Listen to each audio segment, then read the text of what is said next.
Storytime about how a side chick showed up to my house only to find out that I was also a side chick. Disclaimer, this is not my story time. It was sent to me on Instagram. Finding out there was a second side chick made me vomit. You might just hate me by the time this story time is over, but hear me out. I'm 27 years old and I live with my parents. When I was 19 years old, I was SA'd. More specifically, I was raped. This basically turned me into a hermit. In other words, I could not leave my house and I could not be alone. My parents did their best to help me out. They even got me therapy, even though they actually don't believe in therapy. And thankfully, therapy did help. After about 3 years, I was able to go out on my own and I was able to get a job. I started hanging out with my friends again, and I even decided to go back to school. This meant I was constantly busy. I actually landed a pretty good job, which meant that I was making some money, and my parents asked me if I wanted to move out. This to me was like my worst nightmare. There was no way I wanted to live by myself, but I appreciated the fact that my parents knew it would be the best thing for me. I actually did end up moving out for like 2 months, but I ran straight back home after one night I heard somebody knock on my door and then they were gone. My parents, of course, accepted me back into their house, and since then I haven't left. A few years after that, I graduated from school and I wanted to open up my own little business. My best friend and I went ahead and started our own business, and it was pretty successful. We were making cakes and a whole bunch of different things, and we basically catered to private parties. During this time, I started meeting a lot more people.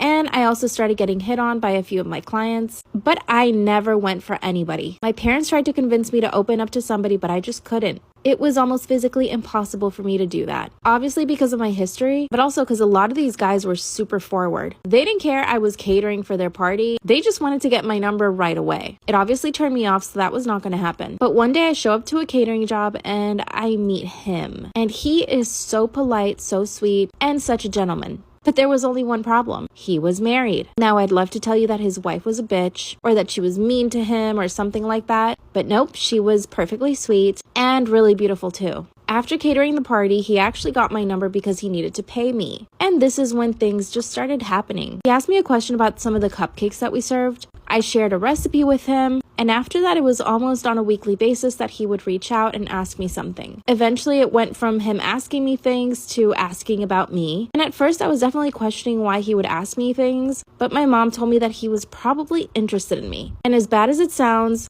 yes, he was married. My mom was encouraging me to talk to him. I think at this point, my parents were just so desperate for me to find somebody that they didn't care if he was a married man. His wife and him actually used my catering service again, and I was able to see him after a few months. During the catering event, he took it upon himself to help me and my friend. He helped us unload the car and helped us in the setup. It was after this that he reached out and asked me if I wanted to get a coffee. I went, and then my life changed. He basically opened up to me and told me that he was really unhappy in his marriage and that for the first time, he was feeling something for somebody. Me. I know it sounds terrible because he's married, but for the first time, I was feeling something for somebody after so long. I didn't want to just let it go. When he asked me if he could see me again, I said yes. And we became friends. And after that, we became lovers. He also became my best friend. And he also gave me the confidence to start doing more things on my own. Other than my parents, I never had anybody encourage me to do anything on my own. It made me feel like he had my best interest at heart. Months are going by and I'm falling more and more in love with him. After a while, I asked him if he wanted to be honest with his wife about our relationship, and he said no. He said that if they ever were to divorce, that he would lose a lot of money. And he also had kids and he didn't want to hurt them, so I just let it go. This is when I started noticing that he was acting strange, and he stopped trying to see me every single day. He started seeing me about 3 times a week.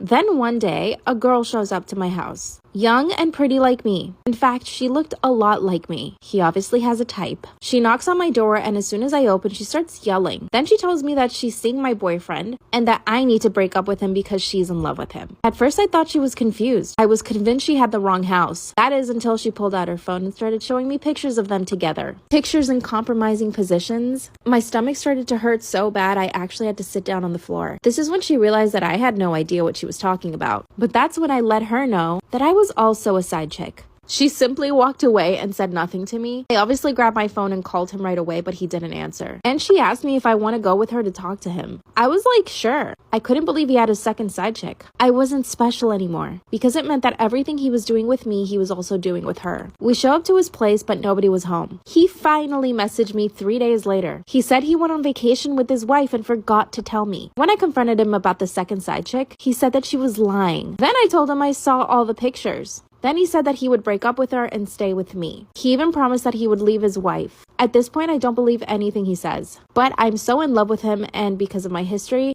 there's no way I could ever be interested in anyone else. Should I take him back? I feel like I have no other choice. Mother-in-law said our son shouldn't speak Spanish in front of other people because it's embarrassing for her. I'm Mexican, but have lived in the US basically my entire life. My family moved here when I was a year old. I speak Spanish too. My parents always talk to us in Spanish at home, and I'm proud of my heritage. My husband is American. All of his family is. My nationality had never been a problem for them, or that's what I thought. Before even getting married, I told my husband how I would love my kids to speak Spanish and be close to my family's culture. When I got pregnant, I addressed this again and he agreed. Said it was important for our baby to know where he comes from, both sides. We have a 5-year-old and I'm 6 months pregnant. I speak to my son in Spanish, and that's the language he uses when I'm talking to my part of my family. My mom sings to him and tells him stories in Spanish, and he loves it. He speaks English when talking to husband's family. Again, there has never been a problem until now. We were at her house for Christmas Eve dinner. Everything was normal until our son approached to me saying he was thirsty, and he asked for a glass of water in Spanish, and I took him to the kitchen. I noticed mother-in-law following us, and I guess dear husband also noticed because he followed her. She asked, "What was that boy speaking?" Not really understanding her question. I explained he wanted water. She proceeded to say, "But was it Spanish?" I was very confused at this point, and my husband was just staring. So I just said, "Yeah, Spanish." He should have felt my gaze going through his soul, because until that moment, my husband reacted with,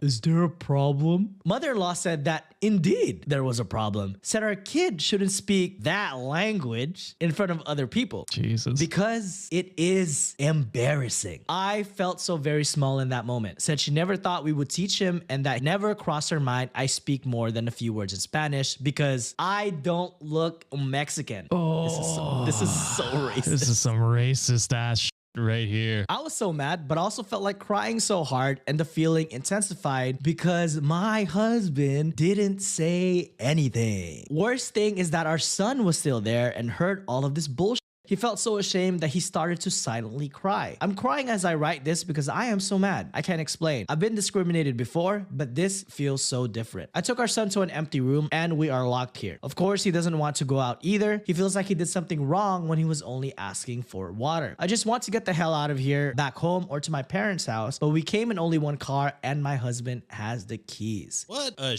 shitty husband. You couldn't fucking defend your child and wife against your racist mother, but instead, little bitch didn't do anything. I don't want to be with anyone that doesn't have a backbone whatsoever, so I'm fucking full-blown divorce on the guy. My girlfriend just gave birth to our first child. I know I am not the biological father, and I revealed I knew as soon as she gave birth. I found out when she was about 6 months along. The guy, Brian, approached me at work. "Are you Sarah's boyfriend?" I said yeah and asked what he wanted. He said he was sorry and that he had slept with her and swore he didn't know that she was with someone. I don't believe that. He then pulled out his phone to show text between them. They had been sleeping or linking up for at least a year. Then she found out that she was pregnant and they came to an agreement to just pretend the baby was mine. In return, she wouldn't lose her perfect life and he wouldn't be responsible for a baby. I knew it was weird. We had been having problems trying for a baby, and all of a sudden she got pregnant so easily. But he explained that he was thinking about it and he recently became a Christian. He said that he couldn't live his life knowing that I was living a lie while his child didn't know their real father. So yeah, I told him I'd keep in touch and to not say that he said anything just yet. I've had a lot of time to think, but ultimately I decided to wait until she gave birth, to hurt her in the most vulnerable moment. I'll spare the details, but she went into labor, baby was born, and was taken to the NICU to be monitored for a bit. What should have been a beautiful moment of me holding my baby was the most heartbreaking time of my life. Just knowing he was not mine hurt me. Once she was sewn up and comfortable, I started packing up my stuff to leave. She asked where I was going and I just told her. I know I'm not the baby's father. You can act all shocked, but I know. Just ask Brian to come. I'm positive he'll sign the birth certificate. Then I left. She's been calling my phone over and over, even sending texts as I type this, and has gotten her sister to call me a few times. It was hard pretending these last few months, but I think I'm satisfied. I feel really heartbroken though. I was planning to propose to her on the day our baby was born. I was gonna make her the happiest woman ever. Oh well, I'm gonna go get shit-faced now. My baby snatcher's stepmother finally stopped talking to me. But she still managed to start a fight. My father has been dating Paula for 4 years. I never got to know her well, as I was about to move out when we met. My sister still lives between our parents and likes Paula, but finds her annoying. Paula has an odd attitude towards pregnancy. It became the most obvious when my cousin announced she was expecting back in 2021. Her daughter would be the first great-grandchild. We hadn't been sure my grandma would be around for that. And after an emotional announcement in which everyone was overjoyed, Paula commented that she felt it wasn't a big deal, and didn't get what all the fuss was about. She kept that stance for all 9 months. But once the baby was born, Paula suddenly became a bit too interested in her, which my cousin was clearly uncomfortable with. My husband and I announced our pregnancy earlier this year. At first, my father was over the moon. Since this is his first grandchild, I believed that would last. But as I heard from my sister, Paula was just as condescending as we expected, if not more. Whenever I announced anything about my pregnancy or baby, gender, first kicks, ultrasound pictures, etc., Paula always reacted with one of 3 phrases: "Okay, that's not that big a deal," or "Is that all she talks about these days?" I didn't care about it at first. But after a few weeks, I started to notice my father was also losing any interest he had in my pregnancy. As the months went by, he became increasingly detached and standoffish. He started to either ignore or not pay attention to most of the updates I made on my baby. He also didn't come to our name reveal. We did that instead of a gender reveal. It was literally just a lunch party with a game we made up, with a baby shower because, and I quote, "Paula doesn't think it's worth it." My son was born on Halloween, and I decided not to tell my father and Paula. After almost 9 months of excuses and disinterest, I didn't see any reason to. I was in the hospital for 4 days, during which only mine and my husband's closest friends and family visited us. The day before we left, I posted a picture of my son on Instagram, and that's when my father found out. He called to ask why I hadn't told him and Paula or invited them to meet my baby.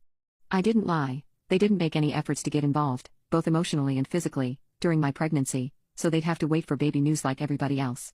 My father and Paula are furious, accusing me of using my son as a pawn and keeping them away out of pettiness. They're saying I'm holding the fact that they missed a few dumb parties against them. My husband and pretty much my whole family agrees with me. My sister, while mostly on my side, still thinks I should have told my father, since this is his first grandchild and he had to find out he was born through social media. She thinks this is all Paula's fault and I should apologize to our dad.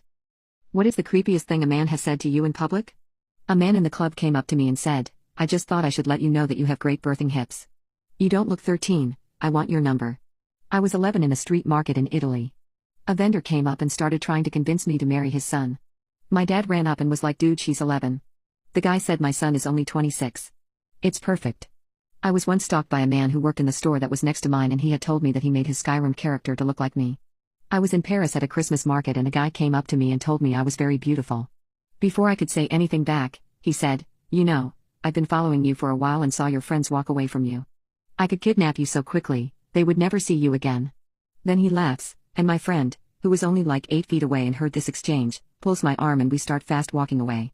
We cut down so many alleys, popped in and out of shops, and got on different trains since it was nearly impossible to know if he was still following us. This was a guy who had found my Facebook in about half a second. I have no idea how. People I want to give it to can't find it without my help. So how does intimacy work for you? Does it hurt you? How do you do it? He'd found out I was disabled and decided this was an excellent and appropriate conversation piece. I was wearing my horseback riding clothes. He held the door for me and said, "You can ride me." When I kept walking into the store ignoring him, he screamed after me, "Hey, B-word." I said, "You could ride me." This is why we can't have nice things, people. I was in Walmart and some creepy guy came up to me and my sister and pointed at his junk in sweatpants, clearly not wearing underwear, and asked if we wanted to touch it. Now I refuse to go to Walmart. My boyfriend's friends pretend to kidnap me for a proposal and everything went wrong. A week ago, my boyfriend told me he had a camping trip planned with his friends on Friday. He said he would have no service and he would see me on Sunday. He messaged me at 5 a.m. this morning and told me they are hitting the road. Around 8 I went for a run like I usually do on Fridays. I have one headphone on because I was on a work call while I was running. I noticed a SUV that kept popping up. In hindsight, it looked just like my boyfriend's childhood friend's car. I sent a message to my sister saying to stand by and shared my location. Right after sending the message, I looked up at the SUV right beside me and someone jumped out and grabbed me. It happened so fast I even dropped my phone on the pavement. I was pulled into this car. I could tell there were at least 2 masked guys in the back before they covered my eyes. In hindsight, they had cartoonish ski masks and black gloves on. I freaked out and resisted crazy, screaming and kicking. All I could hear was these guys laughing and I could feel one of them, holding me down by my arms behind me, and the other was holding my legs down by my knees. I don't know how long I was in there, but I kept begging them to let me go and crying. I even admit I peed on myself, but I don't think they noticed until we arrived at the house. They pulled me out of the car and I was screaming for help until I was pulled into a house. When the mask on my head was removed, I was on my knees in front of my boyfriend of 2 years. He was staring at me with a confused look before he started to angrily ask his friends what was going on. As I started to adjust to what was going on, I realized who he was dressed nicely. There was a romantic decoration around the entryway to his house. I realized who he was, what was going on, and collapsed into subs. I probably had a 5-minute panic attack in the car on my way there, and another one sitting in the entryway to his house. I was sweaty, wearing soiled yoga pants, flushed with fear and scared. For my life. That was all about an hour or two ago. My boyfriend took me upstairs and was going to help me get showered and changed, but I wanted to do it alone. I heard yelling commotion downstairs while I showered, but I don't know what is going on. I'm sitting in his room now holding my shattered phone after crying to my sister about what happened. She lives 1.5 hours away but is speeding over to get me now. I can't stop thinking about what happened even though I know I was never in any danger. I don't think my brain can comprehend it. They were snickering and teasing me in deepened voices about what they were going to do to me. The one that was holding my legs down kept caressing my thighs up and down into the inner area. When the car would brake, his face kept falling into my chest. I don't even know that was. I just know one of them sounded unsure and kept trying to defuse the situation, but I think it was the driver.